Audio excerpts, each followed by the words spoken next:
Hello, good evening and welcome to the program. This is Daily Politics live on Trust TV, your home for everything politics, policy and governance. My name is Abdullahi Ahmed. Tonight on the program, we dive into the controversies surrounding the 2025 budget defense process at the National Assembly, from eyebrow-raising allocations to the non-appearance of some ministries, departments and agencies of government. The sessions have been anything but ordinary. Among the most debated is the Joint Admissions and Matriculation Board's JAM's proposal to spend 1.1 billion naira on meals for its 2,300 staff nationwide, following a staggering 9 billion naira reportedly spent on a similar item last year.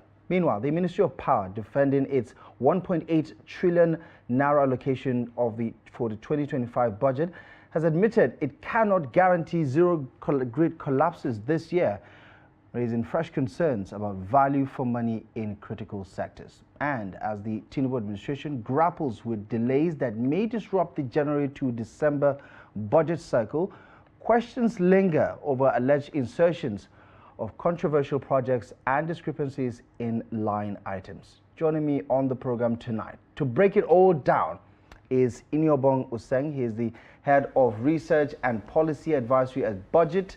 Don't mind him. This is not Iniobong. This is Emmanuel Osemeka. He's the country director of the Social Welfare Network Initiative, and he's also going to be part of the conversation tonight. Mr. Iniobong will be joining us virtually via Zoom from Lagos for the conversation tonight. Gentlemen, good evening to both of you, and thank you very much for joining me on the program tonight. Good evening, sir. You thought we were giving you a new name? I was wrong. right. In Nigeria, in Tinubu's Nigeria, anything is possible. Right. Okay. Let's set the ball in motion with a snapshot of some of the heated conversations between senators and those representatives of the ministries, departments, and agencies. The case in point is the Joint Admissions and Matriculation Board's JAM, whose budget proposal has come under some heavy scrutiny. In fact, many of some of these line items have come to light, and Nigerians are scratching their heads, wondering why a government that is asking the people to sacrifice and endure the harsh austerity measures that we're seeing in this country is able to allocate certain funds that look like profligacy at best for most Nigerians. But before we go to that, Mr. Osemeka, let me just get your initial thoughts. What you've seen so far, what you've heard so far, and what you make of what's happening at the National Assembly, especially the no-shows. These ministries, departments, and agencies who have not sent any of their representatives to defend the proposals contained in the budgetary allocations for their agencies this year. Case in point, the Post Authority, NIMASA, Federal Inland Revenue Service, many others are not showing up for the budget defense. Interior Ministry and all the departments under it. You see, good evening, Nigeria, and good evening, my dear brother. Happy New Year. Happy New Year. It's our first time to see this. Exactly. You know, I hate to be the bearer of bad news, but the reality is, like I said before, I told you guys, this government, this administration, the National Assembly, have not shown any seriousness, even with the ministers and the MDAs. If you take a look at what happened in 2023 when they came on board, and of course in 2024 budget cycle, don't forget that we had, in 2023, we had 2 additional supplementary budgets in 2023 after President Tinubu came on board. Then, of course, in 2024, we had that budget that I think it took them like 2 weeks or thereabout to, pass it. Now, the question is, why are you trying to do it slightly different now when you've already created a precedent? Now, you don't expect me, if I didn't have to show up for my first main budget with you, and it's the same budget we've implemented and probably continue to implement, and you're asking me to do the same this time around. More so when the National Assembly began to say that the budget implementation is at 25%.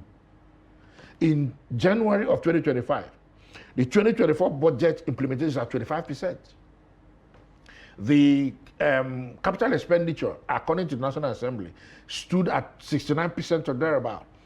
Now, when you've put that information out there, if I'm in the MD, I will show. Why not?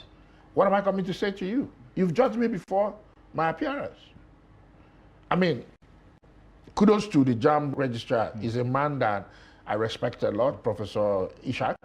I mean, he's one man that has shown some semblance of, what do you call it now, transparency in his management of JAM and all that. He's actually transformed Joint Admission and Matriculation Board. I've also witnessed and seen the staff canteen. Lovely. I ate in the staff canteen. He's a down-to-earth, gentleman. Right. And I believe that he's a transparent person, right. And I know that whatever issues he has with National Assembly, they will sort it out. Okay, let's have a listen to that very tasty interaction between the JAM boss and members of the National Assembly, particularly the Senate, when they were quizzing him about some of the provisions in the 2025 budget. Remember, during these proposal or defense sessions, they also take a look at the budget performance for the year 2024. So have a listen. My fear is that the press will go with this. I have integrity, I have my name, and for it will be unfair to me to say all these things on public about me, given the sacrifice I've made.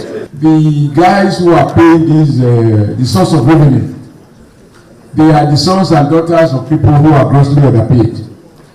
So, raising revenue for candidates who are seeking admission, whatever, for me is something we need to look at. Should we impose more punishment on people who, because in most cases, they have to fall back on few privileged people, businessmen, and in particular politicians, to say, I can't afford to pay XYZ, can you pay for me?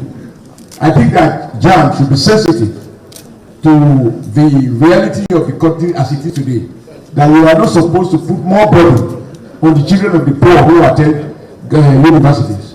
So for me, it's not something to celebrate, because it's like deepening the challenges that the poor are already facing. Now, that said, I look at how you spend the money, and I have huge challenges. For example, you go to number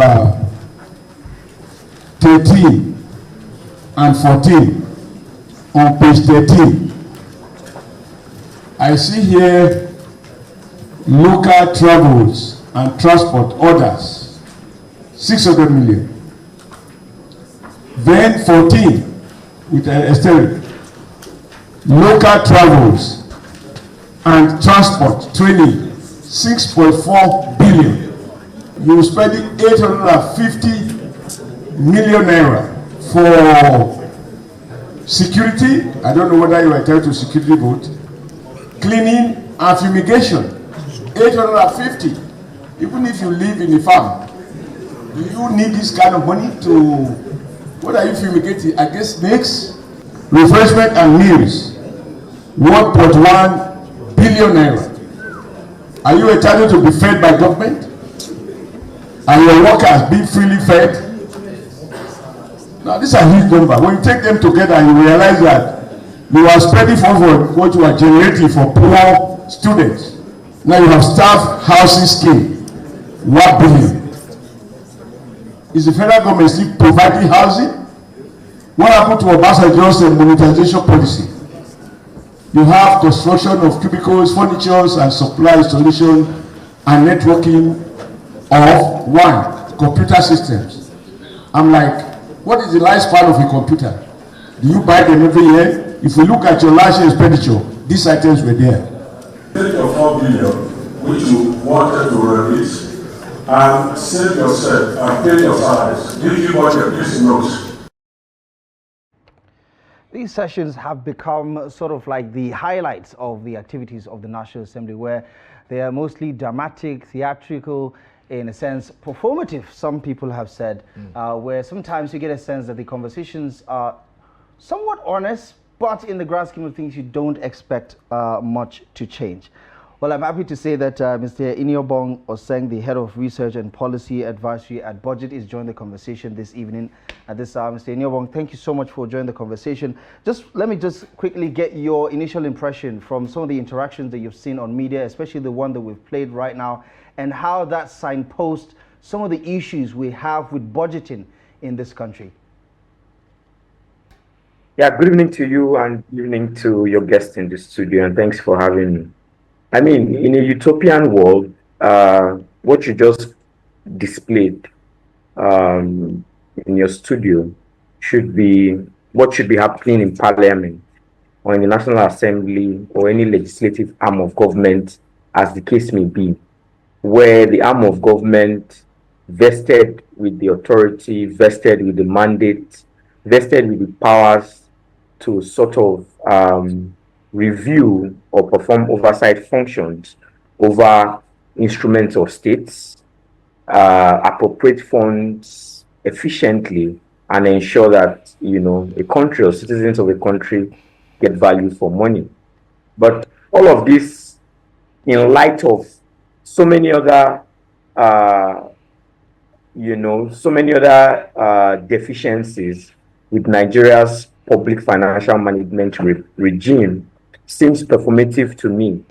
And I say this because this same National Assembly that is appearing, you know, to scrutinize the entire budget process in this particular instance has not proven to be above board. If you look at happenings, you know, in the previous fiscal years, the sums we are debating now, I mean, 1 billion, 9 billion. I want you to go back to the budget when it's passed into law. And if you want to take a cue from what has happened in the past, go to BudgIT's social media pages and you have a sense of the extent to the rot that is happening across board. You are talking about 1.5 billion naira to feed over 2,000 staff, members of staff of JAM. But you go to the 2024 budget, you see street lights 1.5 billion naira, boreholes 1 billion naira in communities that we have no clue where they are across the federation. I mean, if you look at the budget for 2021 to 2024, it would seem as if government's purpose is to construct or install street lights and, you know, install boreholes across communities. But you drive across the length and breadth of this country, we're in perpetual darkness. And so it just gives you a sense of how resources that are very difficult to come by, resources that we oftentimes are not borrowed at very huge cost, is misappropriated, spent, you know, inefficiently, and sometimes stolen with very little or no accountability for those resources. So, I mean, I'm not very impressed with what I'm seeing, or it's not something that I would pay attention to. There are, you know, bigger issues, bigger fishes to fry with regards to Nigeria's budgeting system or process, as the case may be. You had mentioned NIMASA and I think Federal Land Revenue Service when you were making your introduction. I put it to you that budget, the breakdown of the budget of those two agencies, were not part of the budget that was submitted by the President to the National Assembly. And we had, you know, cited that in the statement we had put out, that for key revenue generating agencies of government, some commissions, a particular arm of government, which is the national or the judiciary, as the case may be, these are agencies, these are entities, these are enterprises, commissions that we have no clue as to how they intend to spend the huge allocations that have been made to them. And I'll mention a few of them. If you look at TED Fund, the budget for TED Fund for the 2025 fiscal year is 940 billion naira.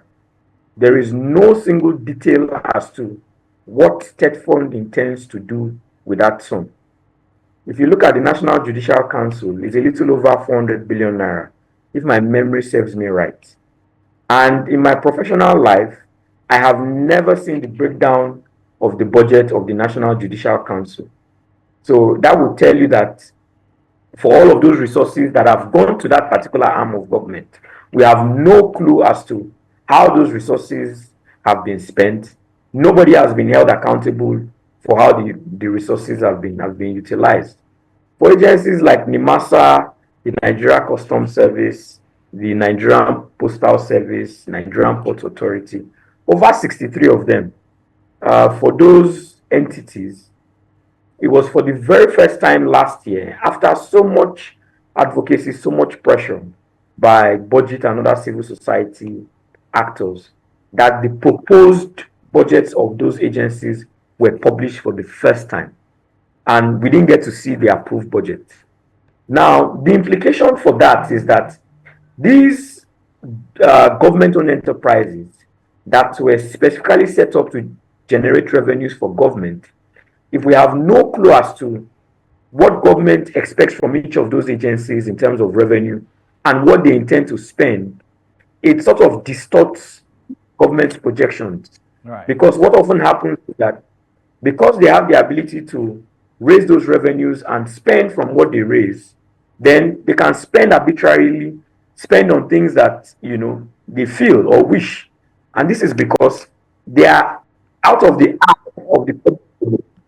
We have no clue as to what exactly their priorities are. Right. For the most part, Nigerians will say one particular expression readily comes to mind following your analysis. The more you look, the less you see when it comes to Nigeria's budget, the planning itself, as well as the implementation. But bringing it back to the conversation into the studio there, what do you make of what Mr. Iniobong just said? I mean, I did say that some people have categorized what's going on right now as a performance, right? He said he's not impressed with all of these questions because who passed the budget in the first place? I mean, Senator Osemeka might sound surprised about the allocation, but it was the same National Assembly that approved the 2024 budget and approved the same sum that they're now critiquing. What does this say about the entire process, and how serious should Nigerians take this, you know, this entire exercise? Like you clearly, christen it. It's a performance. Because if you listen to Senator Osemeka, speak, you wonder if he just got into the National Assembly. And on the other hand, you also want to ask, is this not the same National Assembly where one of them said that there are two budgets and he was penalized for it, suspended?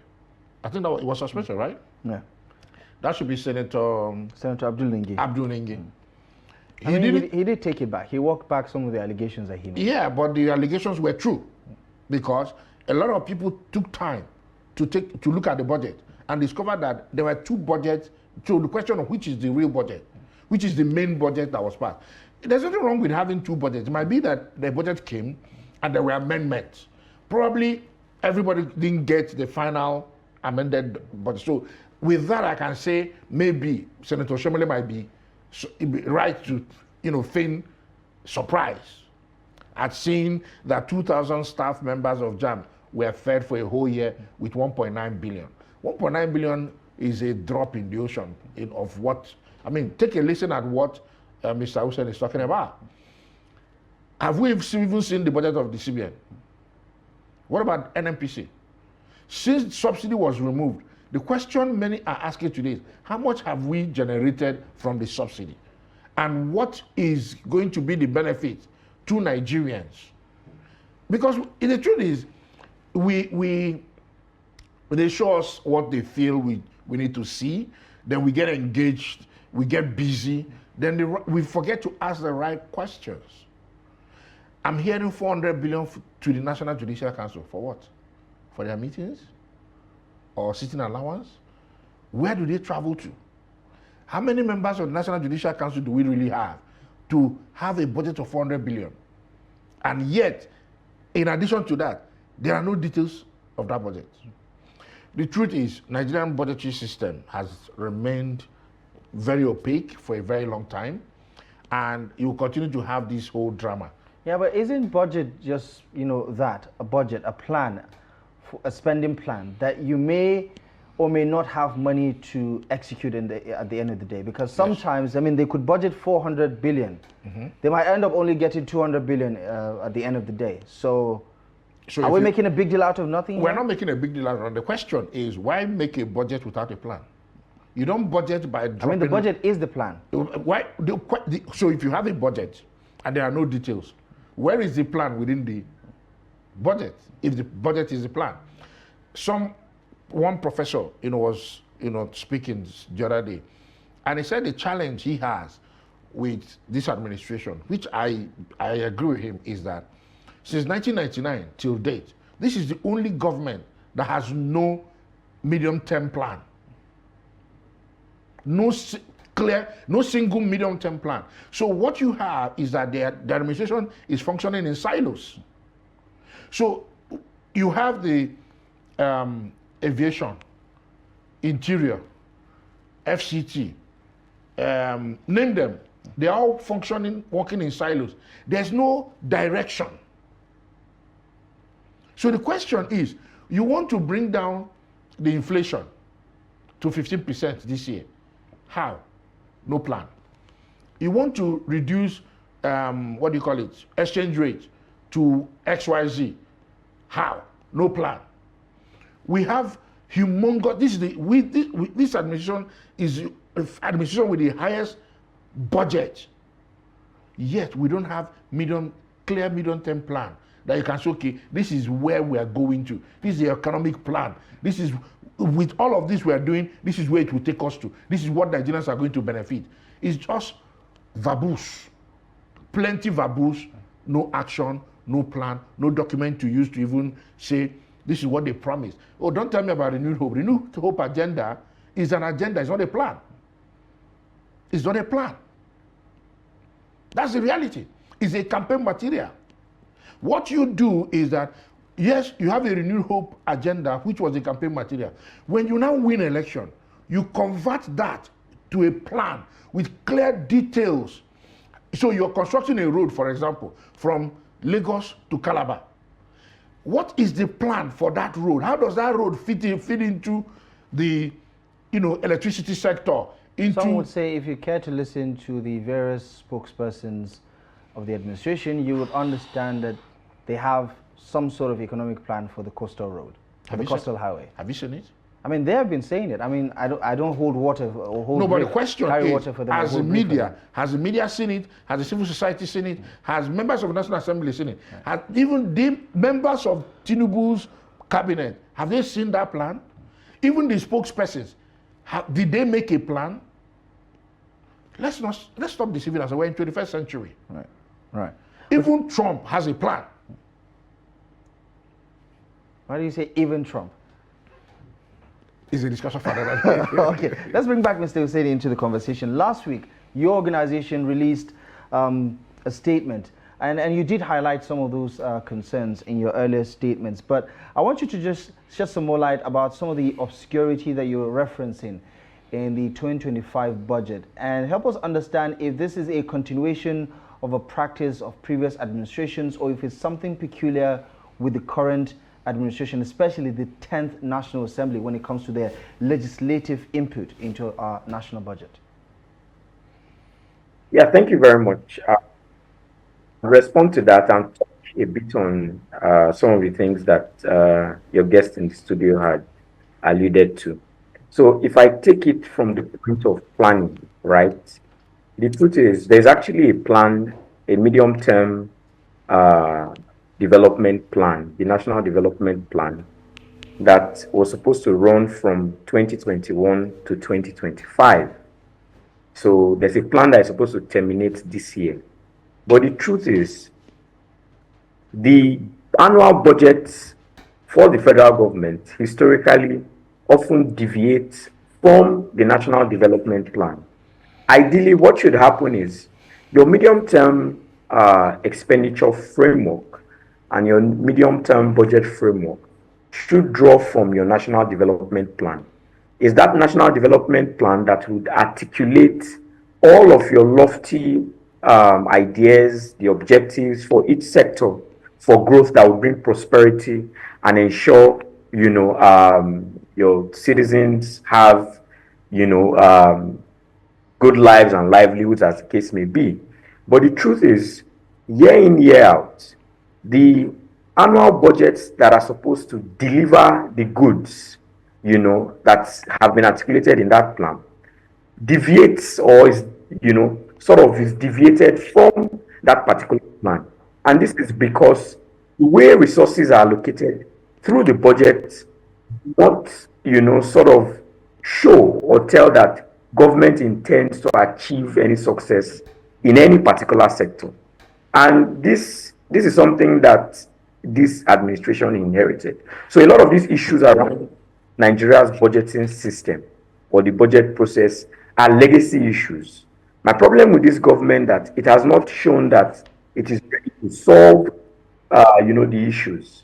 If I come to some of the issues raised and tie it back to what the guest in the studio raised around two budgets for 2024, the truth is that there were not two budgets per se. Usually, the federal government dimensions its budget into three broad categories.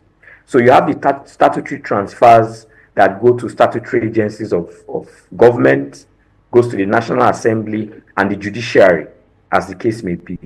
You have the budget of the ministries, departments, and agencies of government, and then you have the budget of the government-owned enterprises. Now, the detailed budget that is often submitted by the president usually contains the details of the allocations to statutory agencies, the allocations to the ministry, departments, and agencies. But then the budget of the GOEs is included as an aggregate or a cumulative sum. So if you now want to add the different components, that's the details for each of those ministries, departments, and agencies, and the statutory agencies, you see that it falls short of something that is equal to the aggregate of the GOEs. So I think that was the root cause of that confusion in 2024. It was because they did not provide the details of the budget of the government-owned enterprises. That is what led to that confusion. And that has happened this year again. Because like I said, budget of the 63 government-owned enterprises, the breakdown of those budgets have not been made available to the public.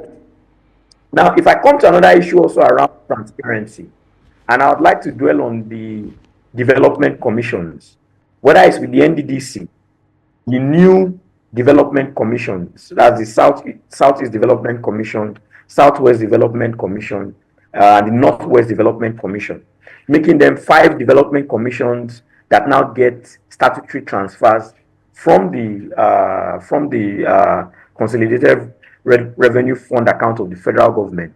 There's also a lot of opacity around how those funds would be utilized.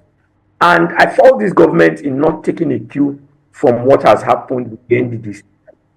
The NDDC historically has proven to be a cesspool of corruption. For the over 10 years that that agency has existed, it has not delivered the goods with regards to development in the Niger Delta. A lot of Nigerians do not know that apart from that over 300 billion that used to come, this year I think it's about 700 billion naira that goes to the NDDC from the budget.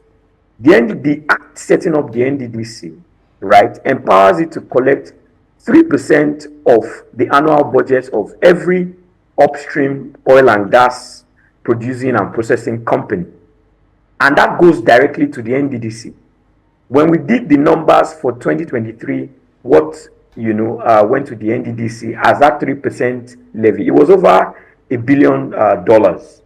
Now, when we compare that to the FAC allocation of some Niger Delta states, it would interest you to know that what came to the NDDC as 3% levy from the oil and gas companies was more than the FAC allocation and IGR that went to 5 Niger Delta states. Now, if you compare the roles and responsibilities of these states and the NDDC, and you compare what the NDDC has achieved, you see that that agency has just to make a lot of people rich at the expense of the development of the region. 2 or 3 years ago, the current Senate president was, in the executive, and he was involved in a panel of inquiry, that sought to, unearth the rot in that particular commission. And he ended in honorable, member, honorable minister off your mic. And from that day till today, that microphone has been off. Right. We have not seen the outcome of that forensic audit. I don't know of anybody that is currently either being investigated or who has been prosecuted or who is serving time. So if you pick that agency as an example of how government should not be run, and then you decide to start the same way with new development commissions that were set up, it's just telling me that you were set up for failure. Why do I say this? If you look at the budgets of these development commissions, you have budgets going to them in excess of over 300 billion, the 5 of them. And if you look at the breakdown of those budgets, everything was placed under personnel. So for commissions that were set up only a few months ago, you have a personnel that you can compare to the personnel of the Ministry of Interior that has the Nigeria Immigration Service, Nigeria Correctional Service, the Civil Defense Corps, Nigeria Immigration Service under it. And you would have a personnel of one development commission that was just set up a couple of months ago, bigger than the personnel of that. You don't have anything under capital, you don't have anything over overheads. It just tells you that that is a black hole that resources have been allocated to. Right. Because if you say you want to audit that particular commission, there is no detail in the budget as to how exactly they intend to spend over 400, 500 billion naira. If we come to the Lagos-Calabar Coastal Road, which has come up, I'd like to end on that note. Yeah. We looked at the 2022 budget, the 2023 budget, 2024 budget. There was no single allocation to the Lagos-Calabar Coastal Road. We looked at the 2025 budget as well. No single allocation to the Lagos-Calabar Coastal Road. And it's on the ministry's website that the financing model, the EPC plus F, that has been applied to that particular project, suggests that the federal government is supposed to provide a counterpart fund, even if there's a private investor in the bulk of the funding. But the federal government should come clean on what exactly is government's counterpart fund for that particular project. How much has it spent on that particular project? What is left to be spent? What is going to be spent from what is left in this particular fiscal year? And how does the investor intend to recoup his investments? Are the roads going to be tolled? For how long are they going to be tolled? This is information that is not available anywhere in the public domain. And so these are, some of the issues that we have raised that we think should be addressed, and more information be provided around these things. And just to double down on that, Mr. Osemeka, there are a lot of people watching this program right now and feel as if the executive arm in collaboration with the legislative arm are gaming the system through the national budget, where you have some of these duplications, you have some of these overspending, you have some of these opaque projections as well as proposals. What do you make of it from that standpoint? And do you feel as if we can turn a corner under this current administration? Because going by Mr. Osen's submissions, it's clear that it's a matter of fact that these things are not available, and you get a feeling that that this lack of transparency is by design, not because of some incompetence of the people in power. Absolutely. When Mr. Usen was talking, I became weak. My tummy began to rumble. I don't know how I feel, because sometimes you feel, or maybe you get information, you don't have all the information. You feel, oh, things are bad. Then when someone who has much more information with evidence begins to throw it out, you just feel like just dying, because for want of a better word, I don't know what else to say. I'm I'm shocked, to say the least. We have one of the best civil service in Nigeria. Nigeria is not looking for professionals. We're not in lack of professionals in Nigeria. If you're looking for lawyers, there are seasoned lawyers that don't even operate in Nigeria. They operate abroad, but they live here. That's how intelligent they are and how good they are with their trade. If you're looking for doctors, Nigeria has one of the best in the world. You're looking for engineers, ditto. Why am I going in this direction? When you hear some of the things that happen to us, like the way this budgetary system happens, I mean, there's no other way to explain it. They are deliberately designed that way. Because, for example, let's look at this NDDC matter. I'm not even aware that NNPC gets extra funding from 3% levy. I'm hearing it for the first time. And Nigeria wasted 4 years or 5 years doing what I don't even understand, audit. Men and women were appointed.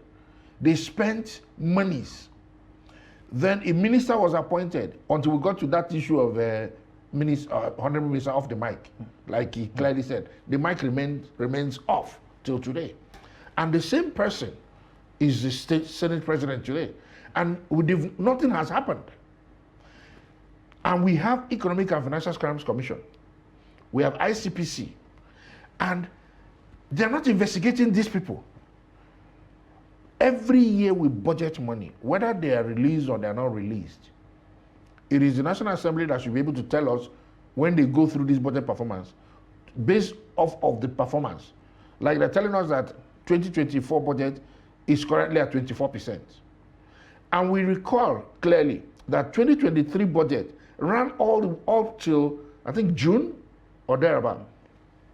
We don't know when 2024 will run up to. I mean, it's still going to run until June. Yeah. Most likely.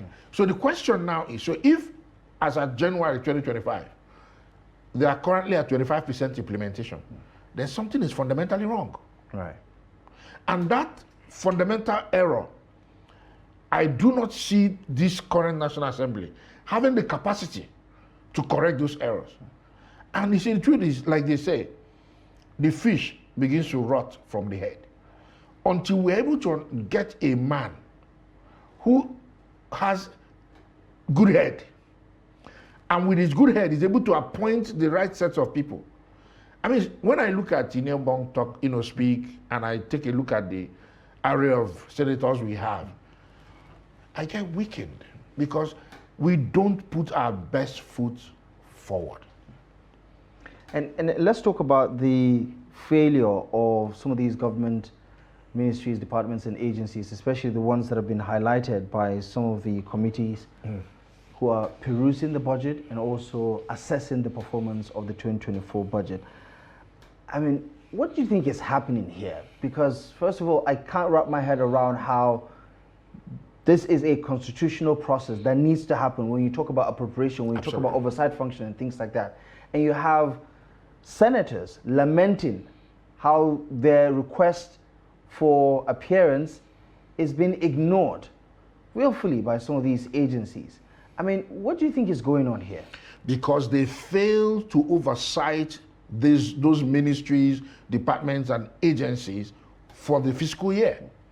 Whatever happened is, you and I don't know.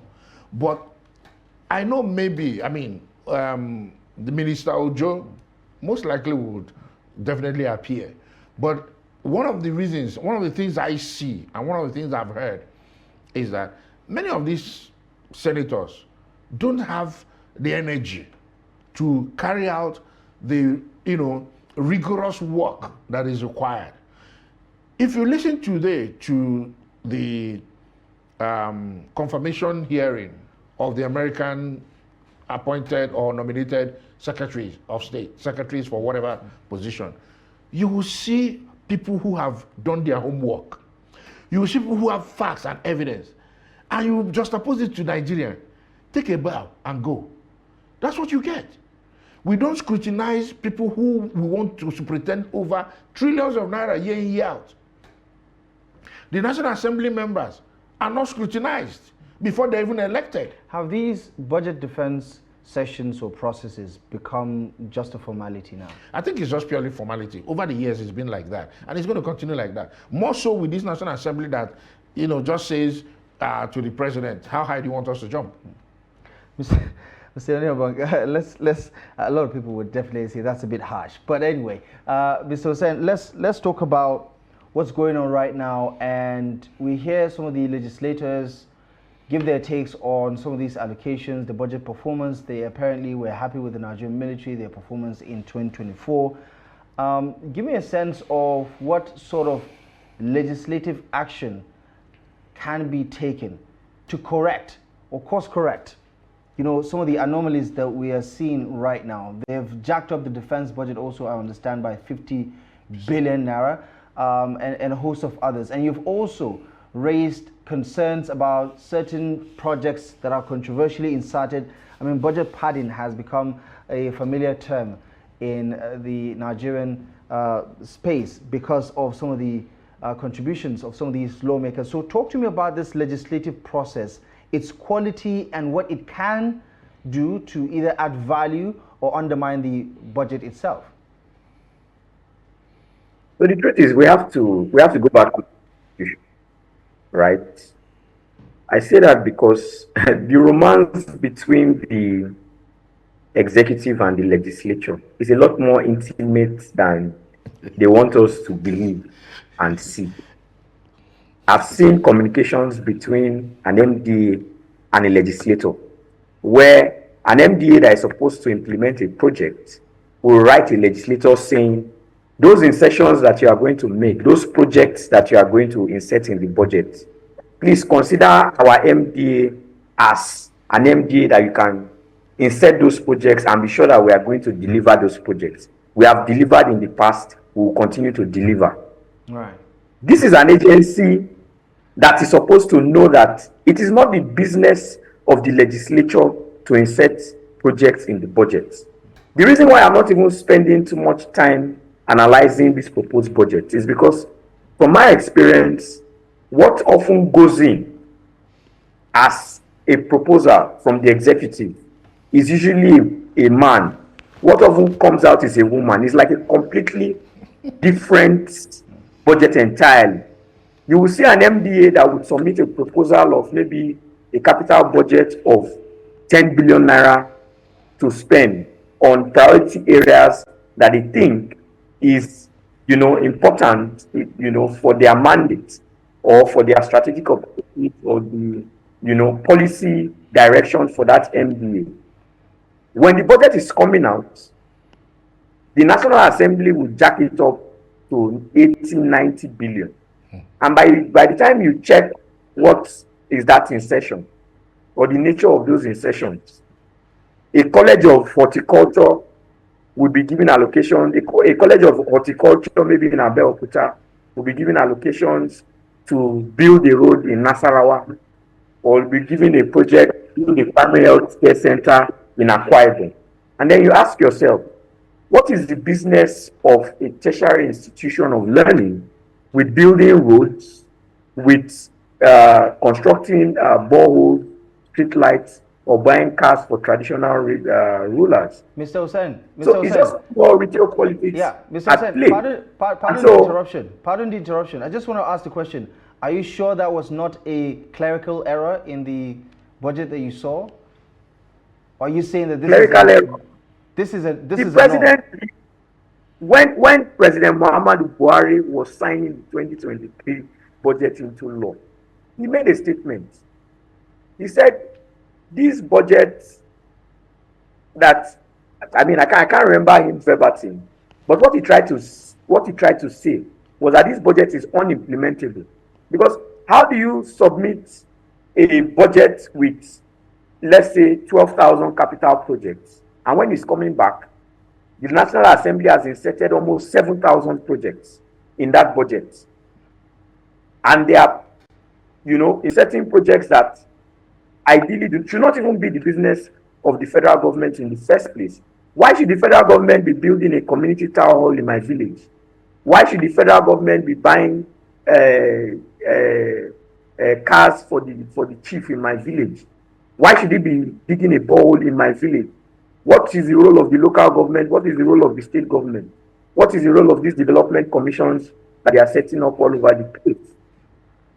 So the scale, right, of these anomalies does not suggest that it's in an error. And mind you, to be able to solve this problem, there was a political solution that was, brought to the fore. I think it was by Obasanjo. They created a 100 billion naira envelope for constituency projects for them to say, okay, if you say you come from a constituency and when you go back to your constituents, they are asking you what's the dividend of them putting you in office. You can nominate these projects to say, I want to do this in my constituency, I want to do this. But then they have gone beyond that 100 billion naira envelope to now insert projects in the budget as if they were the executive that were set up to implement these projects. Now, I wouldn't have a problem with that if we had all the resources to implement all of these projects. But the guests in the studio, I just told you one of the issues we have with budget credibility. So we make these very lofty projections that we do not meet. And so the revenues that are now available is not enough to implement everything. What now happens is now a race to the bottom. So you have the MD on one hand that has put his 10 billion naira jejely to say these are the projects I want to implement. Then you now have a National Assembly that has included 90 billion naira extra. And then government now says, based on the fact that we do not have the 90 billion naira or 100 billion naira to give you, we only have 20 billion to give. So you now have the National Assembly on one end struggling to or fighting to have their own projects that they have inserted, implemented with that 20 billion. You have the MD on this hand also trying to ensure that their 10 billion is made solely available for their projects. And the way, power play plays out in Nigeria, your good is as guess as mine who would win that battle to, ensure what actually gets funding with that 20 billion. Right. And so, at the end of the day, you would see that the lean resources that even comes to that particular MDA is not available to it to implement what it has put in the budget in the first place. Right. And that's why year in, year out, we spend a lot of money without getting anywhere. The human development indicators, whether it is in the health sector, in the education sector, with everything we have spent over the last 5 years, because mind you, that national development plan that tells you exactly where we want to be across different sectors, whether it's with regards to infrastructure, whether it's with regards to human capital development, or, with regards to the economy generally, all of those lofty objective ideas, all of those things have been tied to particular sums of money that will be generated either through taxes, right, or would be generated through loans. Right. And so when these resources are misallocated or allocated inefficiently, it means that all of those problems that you had set out to face in the first place would either remain the same or even get worse. Right. Which is where we are as a... Okay. Mr. Osemeka, we have a couple of minutes to spare. So let's talk about civic engagement, right? I mean, people like you in the civil society space do have some sort of influence in shaping public opinion and also engaging with government agencies in terms of policy direction, impact, as well as implications. Give me your thoughts on what that can do at this point in time and whether you feel the government is receptive of alternative ideas around how to do these things efficiently. The reality is that we are not, the civil society have been up and doing for many years, including even till date. But what has happened is that the civic space have been, has shrunk because people are scared. You have a government that is not very receptive with a difference of opinion. You have an administration that wants people to, praise them or, sugarcoat their words. But unfortunately, that will not take us anywhere. You know, I can see how careful, you know, Mr. Iniobong is with his words and how he tries to, you know, navigate his words. The reality is that we're in trouble in this country. We're in big trouble. We budget year in, year out. Buhari spent 8 years, left us with an additional 68 trillion in debt. Isn't that the price you pay for development sometimes? Unfortunately, where is the development for such an amount? Then you have President Tinubu today, and it's as if we are back to square zero, repeating the same mistakes, even worse off, at humongous expense, mortgaging the future of our unborn generations. It's very sad. I can speak from now, I can shout from now till tomorrow. Probably you might be shocked that I will be arrested, that I probably may have insulted the National Assembly, have insulted the presidency, because there's nothing that is impossible today.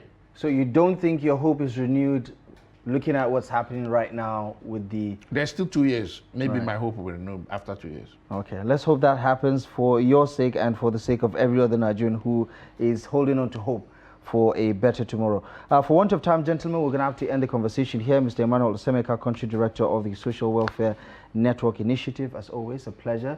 Enjoyed your color commentary to a certain degree. Also, appreciate you, Mr. Iniobong Usen, the Head of Research and Advocacy at BudgIT. Thank you so much for your thoughts. Appreciate you for your insight, and we look forward to speaking to you next time. Yeah, thank you so much for having me. Right. And have a lovely evening. Right. Okay, that's our show for you tonight. Thank you most kindly for joining us. We'll be back tomorrow live at 8 p.m. So feel free to make a date. My name is Abdullahi Ahmed. Thank you for your time and good evening.